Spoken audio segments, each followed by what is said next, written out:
শীতল ও বেগুনের এই রেসিপি হলে গরমে দুপুরে এক থালা ভাত নিমিষেই গায়েব। কাকলির জাস্টান কুকে সবাইকে স্বাগতম। প্রথমে আমি কিছু বেগুন কেটে নিয়েছি। এই যে দেখুন, বেগুনটাকে এরকম চিকন করে কেটেছি, আর আলু এরকম করে চিকন করে কেটে নিয়েছি। এখন এগুলোকে সাইডে রাখছি। তারপর ফ্রাই প্যানে পরিমাণ মতো রান্নার তেল দিচ্ছি। তেলটা পুরো ফ্রাই প্যানে আমি লাগিয়ে নিচ্ছি। তারপর এখানে গোটা একটা রসুন কুচি আমি দিয়ে দিলাম। আপনারা চাইলে থেতলে নিতে পারেন। আর 6টা শীতল শুটকি ধুয়ে পরিষ্কার করে নিয়েছি। এখন নেড়েচেড়ে ভালো করে মিক্স করে নেব যতক্ষণ না পর্যন্ত শীতলটা গলে যায়। শীতলটা গলে গেলে এমতো অবস্থায় আমি বেগুন আর আলুগুলো দিয়ে দিচ্ছি। দেওয়া হয়ে গেলে ভালো করে নেড়েচেড়ে মিক্স করে নিতে হবে।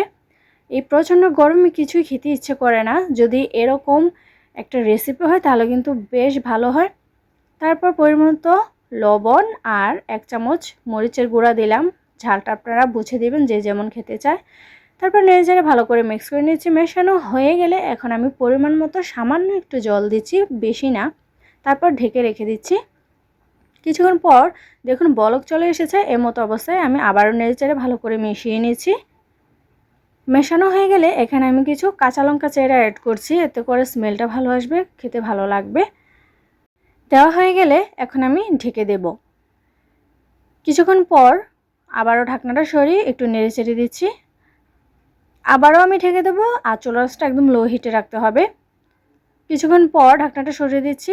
আর দেখুন সবগুলো বেগুন আলু কিন্তু খুব ভালোভাবে সেদ্ধ হয়ে গেছে, আর তরকারি গা থেকে তেল ছেড়ে দিয়েছে। এমতো অবস্থায় আমি ধনেপাতা অ্যাড করব। তো ধনেপাতা কুচি অ্যাড করে আমি আবারও ঢেকে দিচ্ছি কিছুক্ষণের জন্য। আর চুলা আঁচটা একদম লো হিটে রাখবো।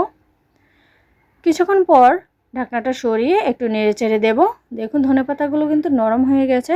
এমতো অবস্থায় একটু নেড়েচেড়ে ভালো করে মিশিয়ে নিলেই কিন্তু আমাদের বেগুন আর আলুর এই রেসিপি একদমই কমপ্লিট। ভীষণ জমে যায় গরম ভাতে খেতে। তো জাস্ট পরিবেশন করার পালা। তো বন্ধুরা, আমার এই শীতল ও বেগুনের রেসিপি যদি আপনার ভালো লেগে থাকে তাহলে লাইক, কমেন্ট অ্যান্ড শেয়ার অবশ্যই করে দেবেন, আর সাবস্ক্রাইব করতে ভুলবেন না। Bye bye.